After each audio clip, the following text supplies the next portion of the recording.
ABC Listen. Podcasts, radio, news, music and more. Meg Washington spent a happy childhood in Papua New Guinea, surrounded by the local culture and also by the songs and sensibility of classic Hollywood musicals. That wasn't the only reason that singing became a big part of Meg's life as a kid. She had a stutter, and using her voice in this different, melodic way allowed her to express herself with a new fluency. And so she began singing more and more, in choirs, at church and at Stedfords. Then after a tough time at high school in Brisbane, followed by an expulsion, a meeting with God, and then a life-changing music teacher, Meg eventually got the idea that singing could be her thing for real. And music is still Meg Washington's thing. A few award-winning albums later, plus a viral TEDx talk, a role in the iconic Australian kids show Bluey, and a film made with her husband telling the story of an iconic Australian song, How to Make Gravy. Hi, Meg. Hi, Sarah. Tell me a little about your life in Papua New Guinea. What had brought your parents to Port Moresby in the first place? Well, my dad moved to Port Moresby before independence in the 60s. My mum moved there in the 70s to be the manager of a freight forwarding branch in Port Moresby, and they just met there and then had me and my sister. And what kind of place was Port Moresby for you as a kid? It was kind of amazing for me as a kid. We had boats. My dad really loves water skiing, and we had a boat and an old steamship that that used to go up and down the river with cargo in it. But my parents bought it and turned it into a going out on the harbour boat. Like, we used to go out to Fisherman's Island a lot, and we used to go water skiing a lot. And I used to do dancing there that I loved so much. And when I wasn't doing that stuff, I was watching MGM movie musicals with my sister, which provided, I guess, the seed for like so much of what's happened since then. For a lot of expats living in PNG now, can be a real isolation from the local community in terms of security and all of that stuff. What was it like back when you were growing up? Well, we didn't live in a compound. We lived in our own house. We had security measures and, a guard dog and a person, and there were a few things like that. But my experience of it was actually just having a really awesome time. And I went to an international school, so there were, kids from all different countries at my school. And we left because it got a bit too dangerous, and I had to go to high school. But as a young kid, it was a bit of a paradise in a way. Yeah, I loved it, but I've never been back. So it's become a beautiful watercolour memory, What did your dad do for work in PNG? My dad went up to Papua New Guinea because he got a job opportunity to be a baker's apprentice. And then when he was living there, he was there for over 30 years. So he did a few things. He worked in the building industry, but what he really did the most was that he was the DJ at the Port Moresby Yacht Club every Friday and Saturday night for about 25 years. Wow. Yeah. So would you go and see him play? Yeah, they had kids discos, which I loved, of course. My dad for that reason, he had a massive music collection and, a real passion and real interest for music. Both my parents do, actually. They take music really seriously. It's hard for me not to assume that given he was the DJ at the yacht club, it was yacht rock, but is it broader than that? Oh, it was broader. He would play all kinds of things. I remember dancing to quite a bit of Ace of Base. And he used to close every night with the same song, which was Good Night, Sweetheart. Tell me about these musicals, these movie musicals that you were watching at home. Why were they such a big part of your life? It's funny, looking back, I remember the first time I saw a musical, and it was Hello Dolly. And Mum had got the VHS like sent from a catalogue, and I was 5 or so, and I watched it and I was like, I love this. I love everything about this. I want more of this. I want to watch this again. Are there more? Is there more movies like this? Like, what is this? What is this? And I remember like singing the song Hello Dolly at a Club Med as a child on the karaoke floor in front of a resort full of people. But yeah, so, and then of course, you know, I got the MGM collection, which included a lot of Rodgers and Hammerstein musicals, and I got pretty hooked. I now realise I got pretty hooked on Richard Rodgers. Like, that's kind of, he's probably the composer that I've spent the most, you know, time with. Yeah, and just watched and sang and sang and watched and danced and sang. And if you think about the sort of legacy of that immersion in those musicals in your career, how has it turned up, that early marination in MGM musicals? Well, I mean, my journey to become a songwriter did not happen through wanting to be a songwriter. I was as a kid, I was most passionate about dancing and like twirling around in front of the mirror, you know. I really thought I was going to be a dancer actually, but sort of running along parallel to that was this stutter that like turned up when I was 5 or 6, and so I was doing a lot of music therapy and in various choirs and stuff, and then I eventually ended up doing jazz at the con, and all of the repertoire is standards from those shows. So I ended up singing all those songs that I've known for, you know, my whole life as a job and as a career. You mentioned this stutter that turned up about the time you started school. How do you remember feeling about it at that time? Like, were you aware that something was happening with your speech, or was it something that other people were pointing out to you? What was the experience right at the start? I didn't really notice that it was happening really until people, kids mostly, sort of say something. I got a lot of like today Junior, like Adam Sandler jokes. I mean, the time that I remember it being the hardest for me was as a teenager, because I really I kind of am quite friendly, and I wanted to be friendly, but you know, it can be hard when you don't sound how you want to sound. What approach did your mum and dad take to it? How do you remember them talking to you about it or acting around it? My parents are pretty amazing. Like, mum had me in speech therapy. I remember I would come to Brisbane to do some therapy, and I had a smooth speech therapy technique that I used, which is kind of what I'm using right now, where I run everything together and it sounds very smooth and it's all just one breath and it's almost like singing. But, you know, it's something that it's so unreliable as well, you know, because like some days you wake up and it's just much worse than yesterday. And I don't know why. Maybe I didn't get enough sleep. But my parents were always really supportive of me, and yeah, just, you know, tried to help me find a way through it. This smooth speech that you describe as being similar to singing in a way, tell me more about that relationship between singing and stuttering, or what singing does to people, can do for people who stutter. It's a known phenomenon that it's very difficult to stutter when you sing. Why is that? People are looking into it, but so far, like, nobody really knows. I know that there are clinics in Europe where really, really chronic stutterers live in a house together and all sing all day long to each other as a form of therapy. Yeah, that would make a good musical.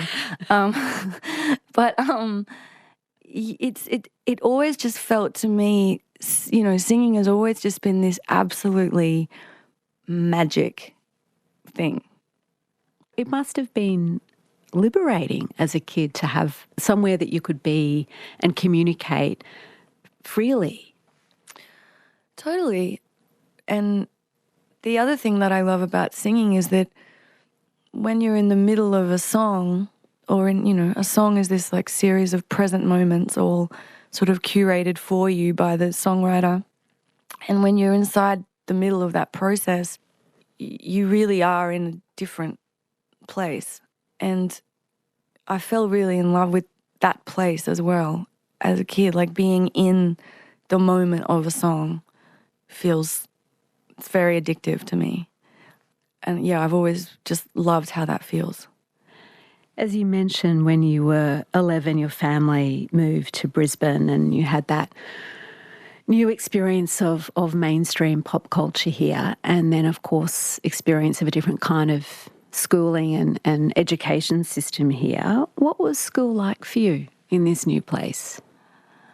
I struggled. I struggled, like looking back, I think that I was experiencing culture shock and grief. I actually think our whole family, went through quite a bit of letting go when we left and moved to Australia. And yeah, it was, I went to an all new education system with all different stuff going on, and I didn't like it. So I had a hard time.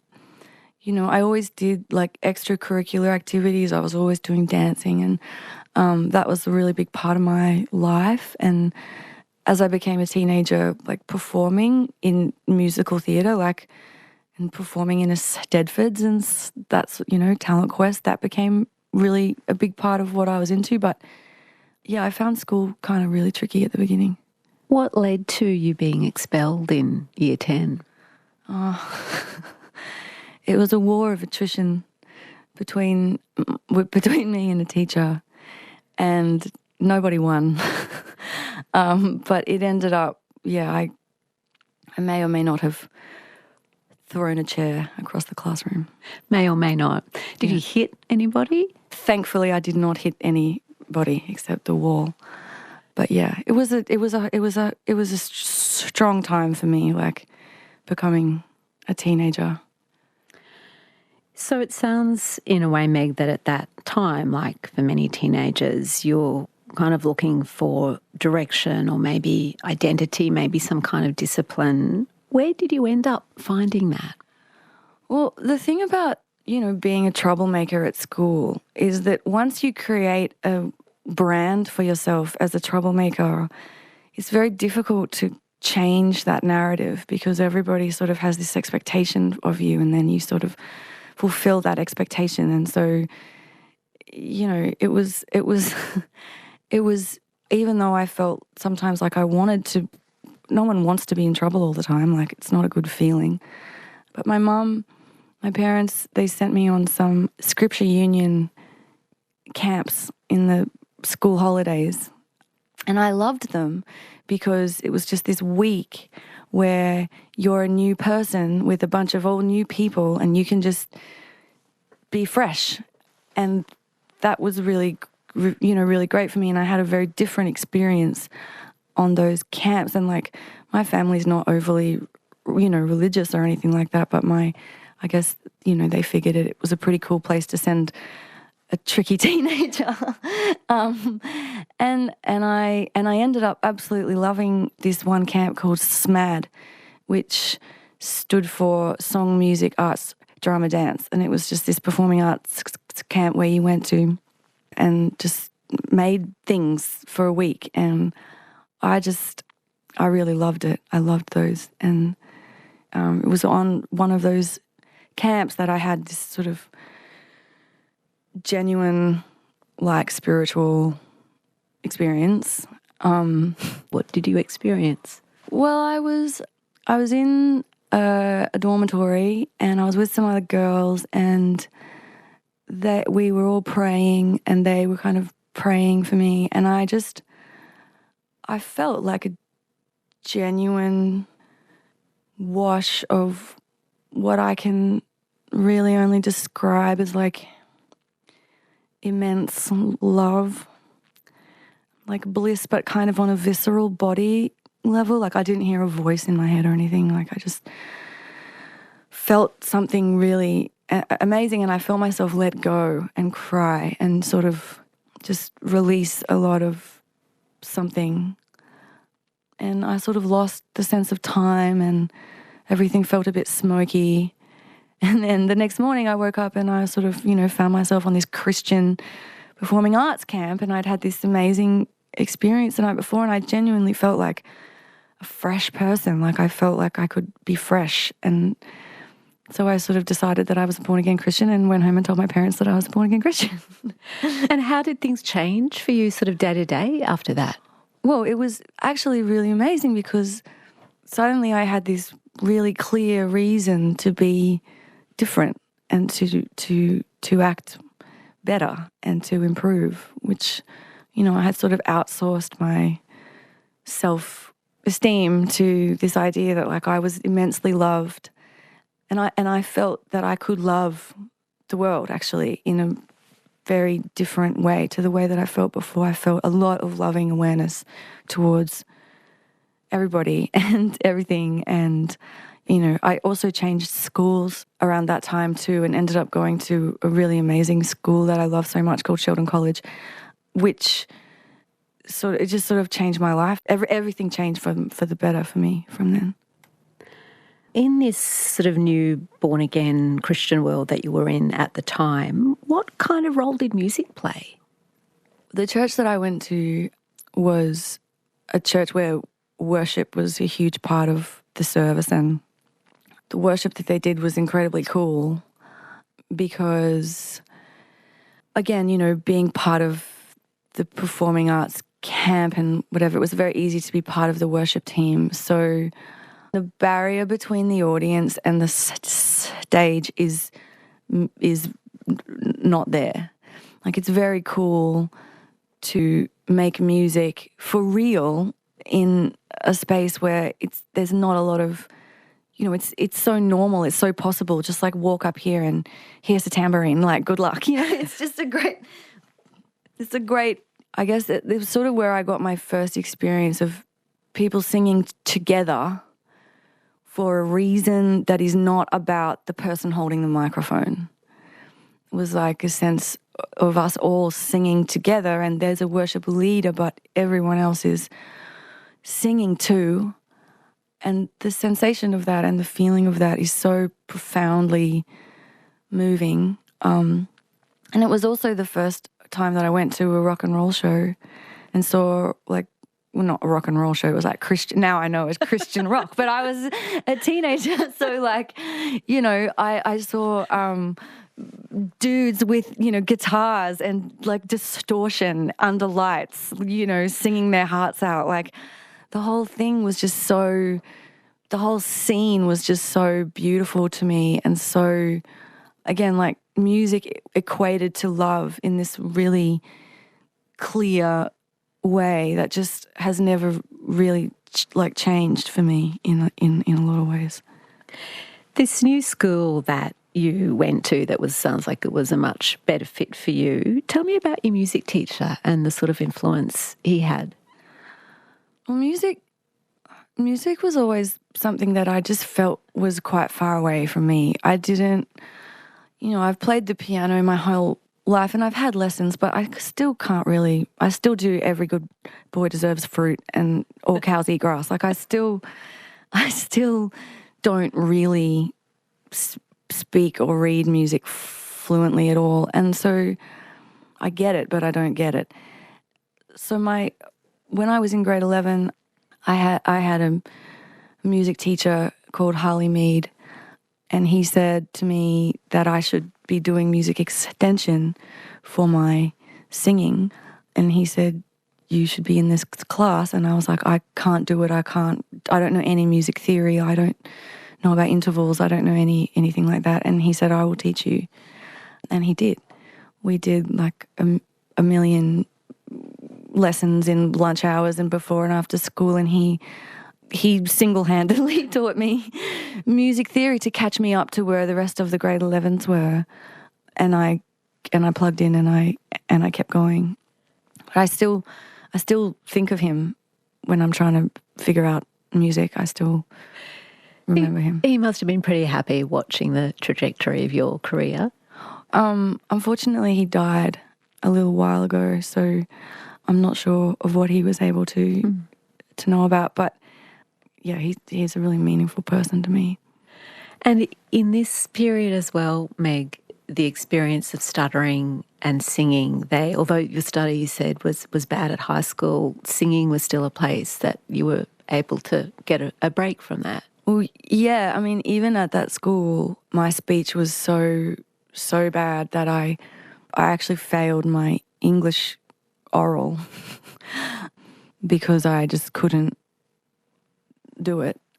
And they allowed my drama performance where I was playing Helena in A Midsummer Night's Dream with an English accent. So, of course, wasn't stuttering.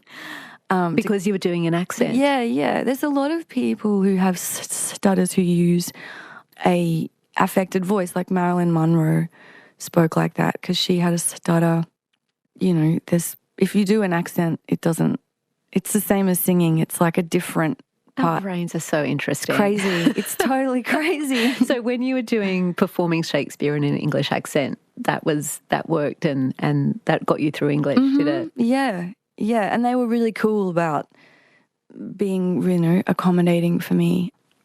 So at high school, you've got this part of you that's really into dance and a part of you that clearly was being drawn to music and to singing, performing. What did you imagine life might be like for you after school? What were your dreams back then? Well, I remember really seriously considering a job on a cruise ship. I was working a little bit teaching singing to tiny tots at a studio in the Redlands. And I also got work through my dance school being a Powerpuff Girl in the big heads, the big foam character. Can only imagine what it was like inside that big head. Here at South Bank, here, just outside the windows. I was the black and red one. So I mean, I really thought I was going to be in music theatre. I wanted to be Hello, Dolly. Sally Bowles or, Dolly, Fanny Bryce, or I wanted to do it. So I kind of finished high school kind of thinking I would do something like that. So how did you end up at the con? Well, I just assumed that I wouldn't get into the con. So I did a year at Creative Industries at, QUT, just a sort of general arts degree. And in the meantime, I was getting piano lessons from Steve Newcomb because I was trying to, get better at music. And he said, you should audition for the con. And I was like, oh, I don't think I'll get in. And he was like, I'm on the panel that watches the auditions and I think you've got a good chance, so do it. So I did. And then I ended up, at the con. I began in voice just as a vocal student, but over the course of my degree, I ended up moving into composition and piano because that's really where I started songwriting. I got really inspired by world music and just understanding form. I found very exciting. So, so I started as a voice major and finished in composition and voice. What combined. Were your early songs like? What kind of songs were you writing back then? Lots of songs about my feelings. Absolutely nothing has changed. There are some practice rooms at the con that are just so beautiful and tiny and womb-like.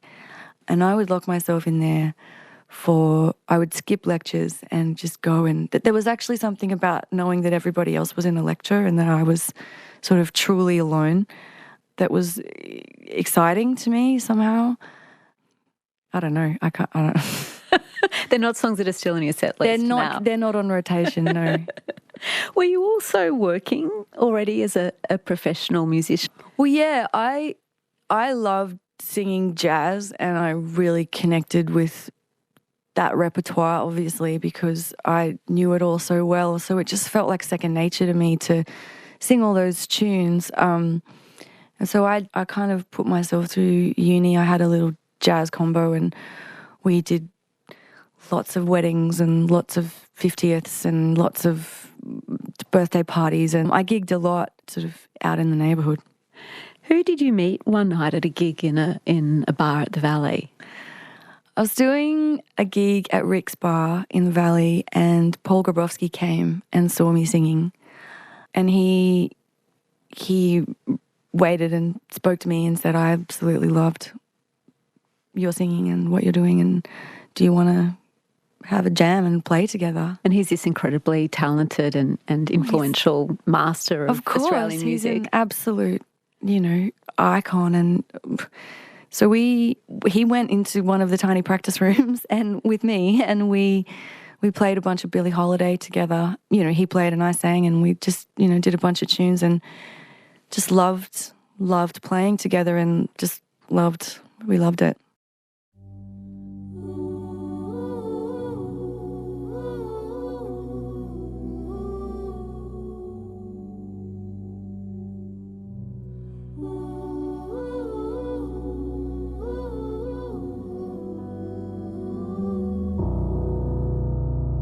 Podcast, broadcast. You're listening to Conversations with Sarah Konoski. Hear more conversations anytime on the ABC Listen app, or go to abc.net.au/conversations.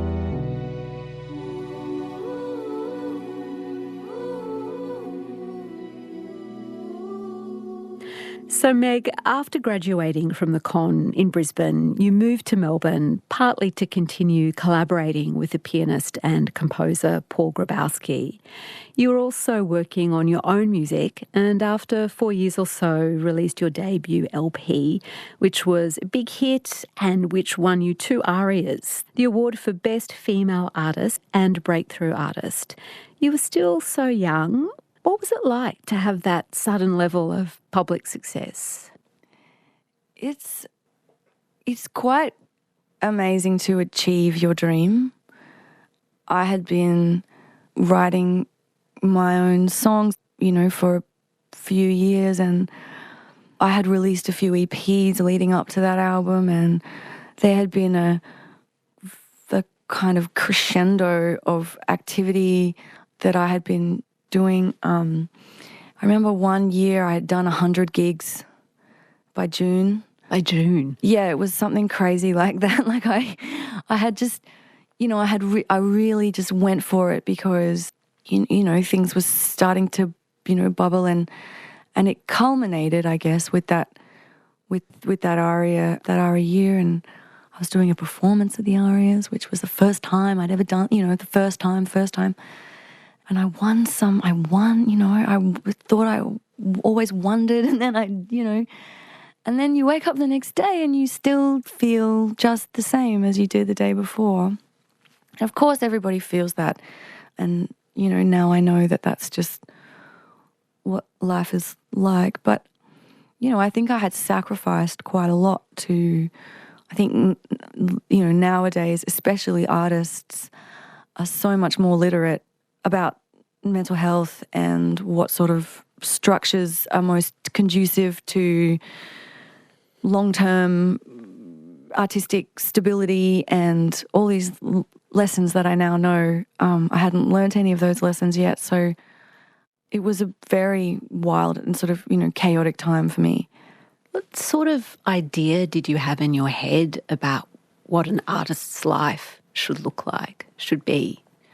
Well, I think that as young people in this culture, we're kind of sold a myth about like the suffering artist and the deeply passionate, self-sacrificing, emotional, chaotic, impulsive selfhood that is required to live an artistic life, because that's kind of the myth. Late nights, lots of booze, all prerequisites. Right, it's kind of a nighttime world, so nothing really starts happening until 5 p.m. And, yeah, I think I was really living that mythology. I also felt as a songwriter that I had to method live my storytelling. So the sense that my songs had to be truly about my immediate life as a singer-songwriter, you know, and I had to live dramatically to generate the most dramatic scenarios to write about. And, you know, I had to live in New York City and like go to these places and do all this stuff. And I just did all that. I just did it all and just did all of the things that I now recognize are the opposite of what is, you know, David Lynch. I was just reading, has a beautiful quote about his meditation practice where he talks about when you're stable inside, the art can be as crazy as you like. But I wasn't aware that was You thought the inside had to be crazy as well. Yeah. So how did that start to change for you?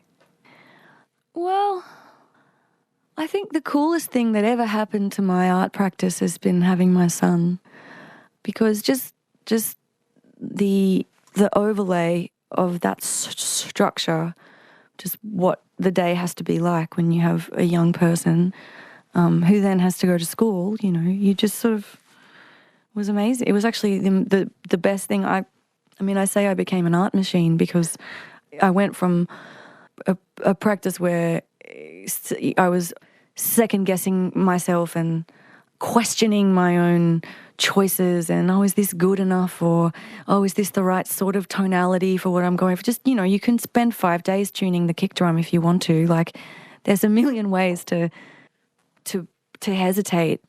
But when you only have 3 hours, because that's when kindy is over, then that's what you're doing. That's it. You're doing it in 3 hours. And what did that kind of stability and order mean for your creativity? You know, you'd thought that you needed a certain sort of night world and an emotional turmoil to be able to create. What did you discover once your life couldn't be like that because of your responsibilities? Well, I discovered a well of ideas. And I think the combination of having a young child and COVID happening, you know, allowed me to have 3 or 4 years, I think, of really just very intense work with no real interruptions, just steady, consistent, boring work.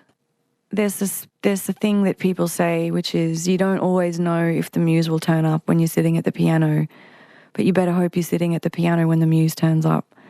And I found a lot of inspiration actually from my friends who were visual artists. I love the way that painters often talk about the studio as if it's separate to them. Like my friend Guido always says, I don't know what's going on in the studio. I'm just in there painting. I don't know. And it's so great, you know, because there's like a disconnect between, as opposed to being a songwriter where it's like, I am the work, like I'm making it.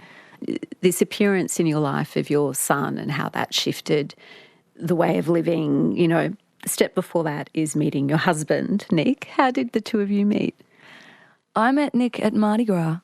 I was living in an apartment on Crown Street and I was moving out of that apartment, and I had booked movers to come that day to move me out of my apartment, not realising that the whole street would be blocked off because it's Mardi Gras. So I just called my friend Bertie Blackman and said, let's hang out. And she brought her housemate, who was Nick.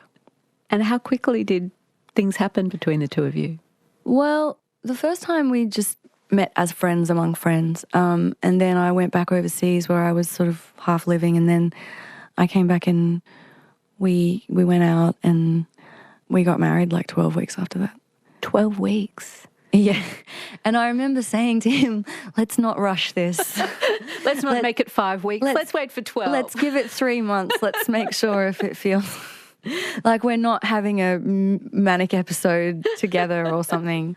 But yeah, it's not 8.5 years later and I'm pretty confident it was the right decision. Why do you think you knew so quickly, the two of you?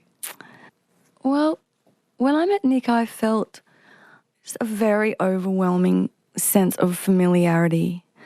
Like, it was more like recognition than introduction. And I really just felt like, oh, there you are. Oh, there you are.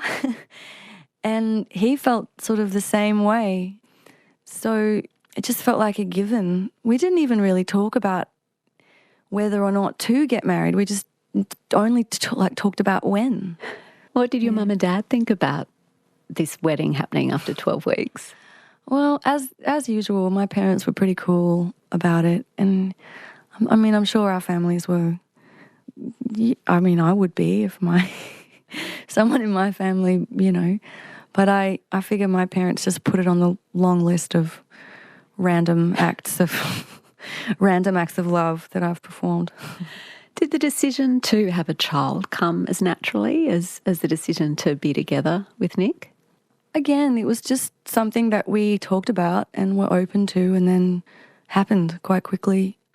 And we were very happy about that. And yeah, it was like once I had our son Amos, it was like a whole new universe.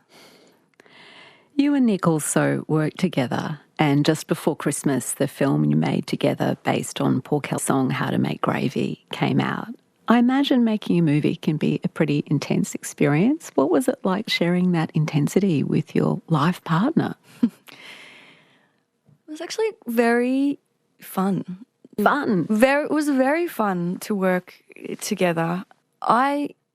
Having not written a film before, I mean, I have worked in narrative musical form already, but, you know, to me, the invisible beats of songwriting kind of aligning with the invisible beats of screenwriting and the fun way in which those things were revealing themselves to me through the process of figuring out how to adapt this, you know, song, and then having like my favorite person as my university lecturer as I go through this process of making a movie. Like, it was just like very immersive, and we had a lot of fun. Did you have any boundaries about like when you'd talk about work or when not? No, we have no. No, we might implement some moving forward, like after 5 p.m. You know, between the hours of like 5 and 8, no work talk. But as it is, we just sort of live in a big swirl of thinking and like talking, and it's organic. You act in the film as well. You're fantastic as this neighbour, Kelly. I really like your character. What was Nick like as your director? He is a very pleasant and great director. I mean, for me, playing that character was an interesting process, because at that point in the movie-making process, I think I was already wearing about 6 or 7 hats. And to put on the 8th hat of having to be in the makeup chair and be in front of the camera was like, you know, I had a great time. But Nick was able to, I guess, like center me in the moment and help me to plug in with what was, you know, going on. You know, to be honest, we shot that movie in 25 days.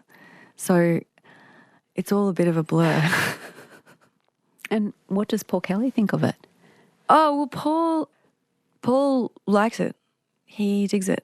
He came to the event we had, a screening event that we had in Sydney, and yeah, I can finally exhale because he's into it. And, you know, he was always in my mind to some degree, because we were conscious of extrapolating from his world and also from his life. You know, the characters are named after him and his middle name. There's just a lot of his own personal life in the choices that we made, and doing that without going into cartoon land, or we thought about it a lot. And he's in it. and he plays a bus driver. Well, yeah, in the story, Angus needs a magic bus to get him to the prison, and it was a really great kind of hand in glove moment when we figured out that might be Paul. And yeah, he looks great as a bus driver. He does. It works. Yeah, he really came and he delivered it too. Like he was even shifting in his seat like a bus driver does. It was really good. I want to circle back to your stutter, Meg, because this went from being something you struggled sort of privately with as a teenager in particular, something that I'm guessing you felt ashamed of, embarrassed about, to something you became really celebrated for because of this talk, this TEDx talk that you gave. How did that come about, that whole talk? That talk came about in a kind of it's a funny story. The context was that I had recently parted ways with some management that I had, and I didn't have a lot of information about the things that were in my iCal.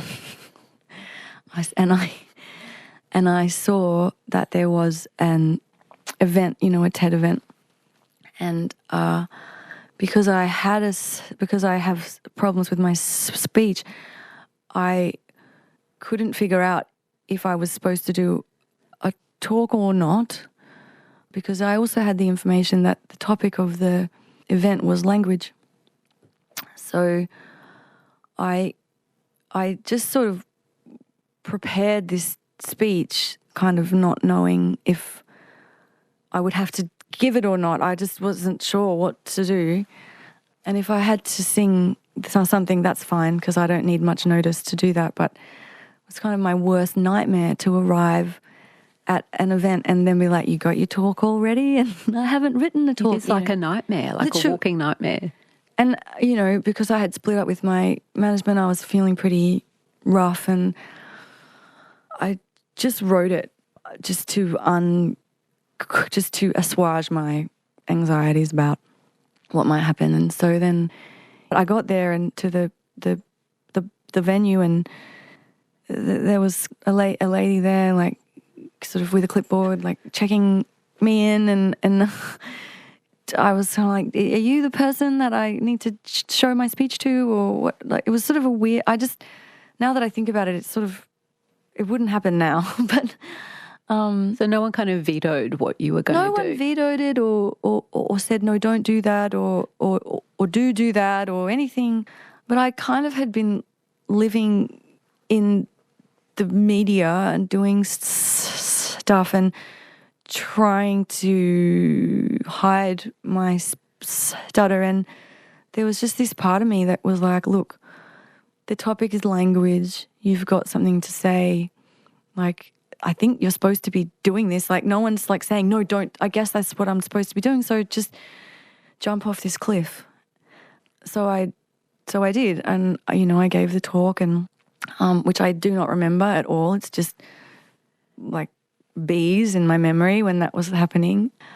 Anyway, years went by, and a few years ago I ran into one of the producers from that TED event, and he told me that there were people in the audience on walkie-talkies. What's happening? Why is she talking? What? They didn't think they thought that you were just going to sing. Yeah, that's all I was supposed to do. That's all I was supposed to do, is just to sing some songs. And so I just built my own cliff and jumped off it. Well, you call it a cliff, but it was so well received, that speech, and it obviously has meant so much to so many people, particularly people who've got stutters or other things happening with their speech. Did it change the way you related to your stutter, talking about it publicly in that way? Completely. Just completely. Because it became something that it's not a bug, it's a feature. It just became something that I had no problems getting in front of, and I think it improved my fluency by like 30% just instantly. And then over time, like, obviously my stutter's not gone, but I don't care really. I just don't really mind anymore. Yeah. What sort of other work opportunities arose out of you giving that speech? So after I gave that speech, I was approached by some producers who asked me to narrate 10 episodes of an ABC show called The Recording Studio, which was just as a voiceover artist, just doing that. And I, was sort of like, are you sure that I'm the person that you want to do it? And they said, yeah, we think it would be great. And so I did that. And the experience of doing that was so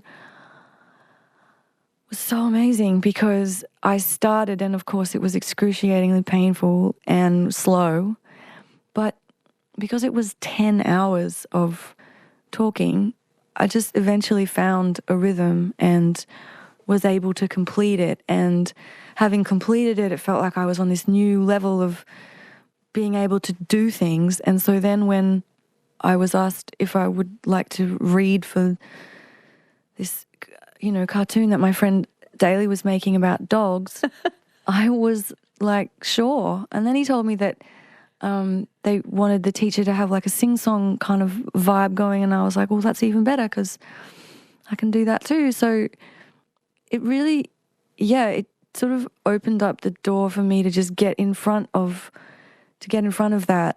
And I think a combination of all of those things, and for me, reading to my son every night since he was little, has helped me to find this new gear that I have now where I just talk when it's mostly cool, and from time to time things go weird, and that's cool too. This little cartoon show about dogs that your friend was making turns out to be this global juggernaut, Bluey. Yeah. Was there a moment when it clicked for you just how big this show had become, how beloved it was? There was a few moments where I realised that it was bigger than I guess I had perceived, bigger than my perception.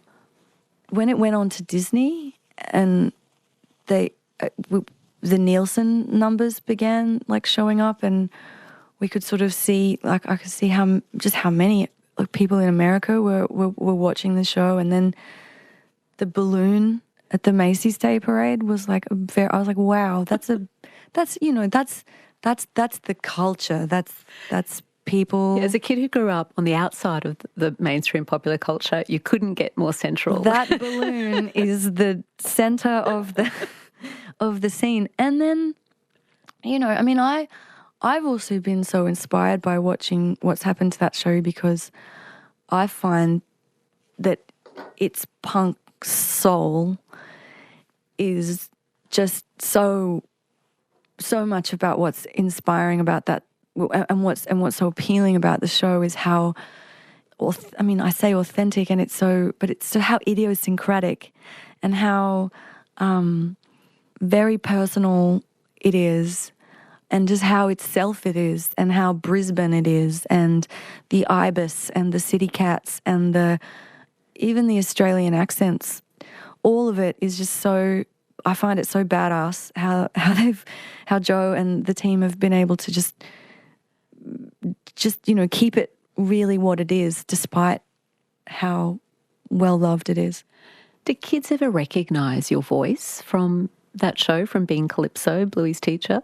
No, sometimes my friends who have kids will say to their little kids, this is the voice of Calypso, but they're looking for a blue heeler with a kerchief around her neck. Like, it doesn't compute. I haven't been. You haven't been mobbed. No one's heard me on the library. Phone to the bank and gone, stop. Are you? Sing the gnome song. Yeah. Are you Calypso?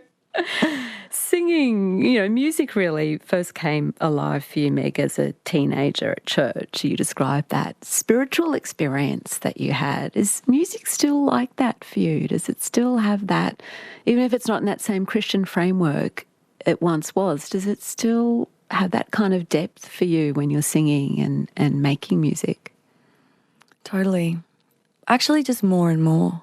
The older I get, the more special I realise it is to sing for pleasure.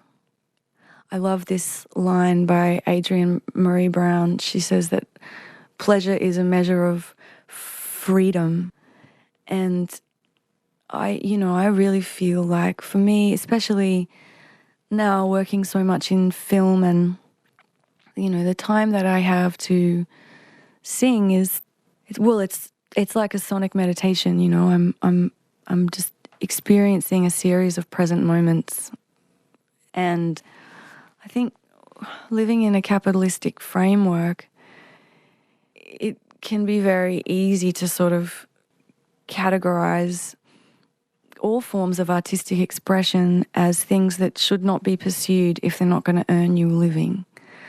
Jokes like "don't quit your day job," like, I hate that joke because I think that music really does belong to everybody, and singing really does belong to everybody. And in most cultures, there just naturally forms these opportunities where people come together and make sound together for various reasons. And sometimes it's at the fore even, there are songs that people sing because it feels good to sing with other people, not because you're all getting paid and you're a fancy choir, but because you just are a human and you're alive and it feels good to make sound.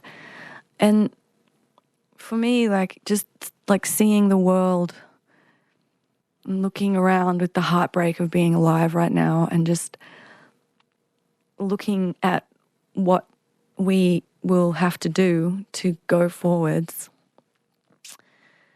I think it's really important that we kind of make space and make time for art without a financial outcome in mind, just because it makes your soul grow. To sing or to dance or even to be silly makes your soul grow. And yeah, for me, now my songwriting practice and my music practice is really something. It's like a cathedral where I go to remember what it is to be just human. And yeah, it means a lot to me. Thank you so much for sharing some of your story on Conversations, Meg. It's been a pleasure. This conversation with Meg Washington was produced by Maggie Morris and recorded on the lands of the Turrbal and Yagara people. Our executive producer is Carmel Rooney. I'm Sarah Konoski. Thanks for listening.